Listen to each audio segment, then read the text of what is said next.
জয় বড়মা। সকাল সকাল এখন মোটামুটি 7:30 বাজে। বড়মার এখানে এসছি, কিন্তু কেউ দেখে বলবে না যে এটা সকাল 7:30। আমি ভেবেছিলাম সকাল সকাল আসলে বোধহয় একটু ভিড়টা কম পাবো, কিন্তু যে পরিমাণ ভিড়, কমার কোনো এই মুহূর্তে কমার কোনো প্রশ্নই নেই। তো কোনো দোকানপাটি খোলা পাবো না, কিন্তু এখানে মেলার দোকান অব্দি সকালবেলায় খোলা।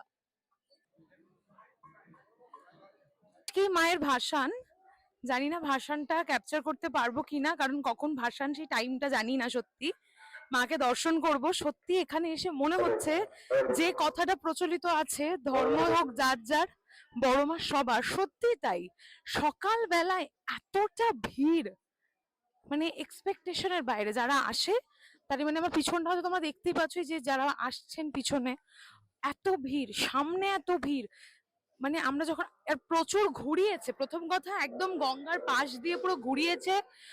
এখান থেকে অনেক কটা ঠাকুর আমরা দেখতে পাচ্ছি। আর ওখানে গিয়ে কতটা ভিড় পাবো আমরা জানি না, কারণ যেখান থেকে আমরা মেনলি ঢুকি সেই জায়গাটা এখন এক্সিট গেট করেছে।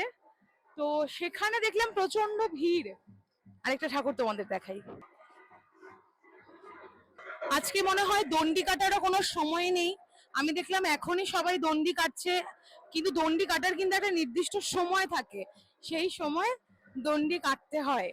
তো এখন থেকে সকালবেলা থেকে, আজকে যেহেতু লাস্ট, আজকে যেহেতু বড়মার যে মূর্তিটা আমরা বাইরে দেখি সেই মূর্তির বিসর্জন হবে আজকেই।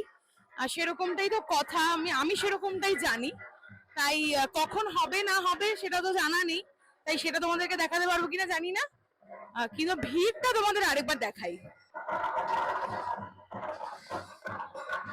খালি মাথার সামনে এই যে বিশাল লাইন, এইটা হচ্ছে আসল বড়মার লাইন, যেখান থেকে বড়মার শুরু।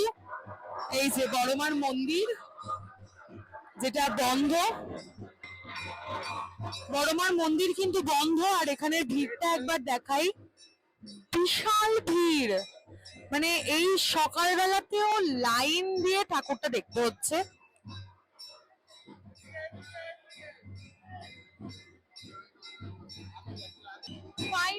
ফাইনালি সেই মোমেন্টটা যখন বড় মাকে দর্শন করবো এতটা ভিড়ে দাঁড়িয়ে।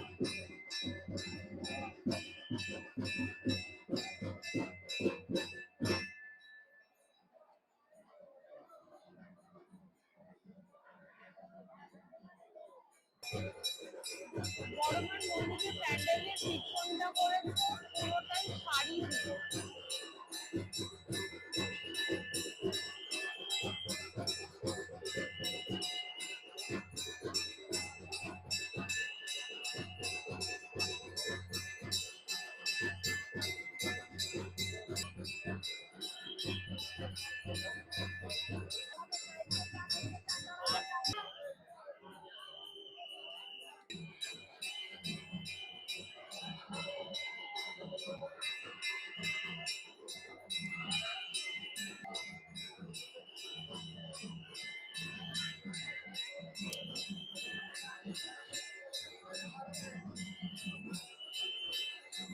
এখন শুধু এখানে দাঁড়িয়ে এটাই বলতে ইচ্ছা করছে, ধর্ম হোক যার যা, বড়মা সবার। চলো এবার আস্তে আস্তে বেরোই, কারণ প্রচন্ড ভিড়।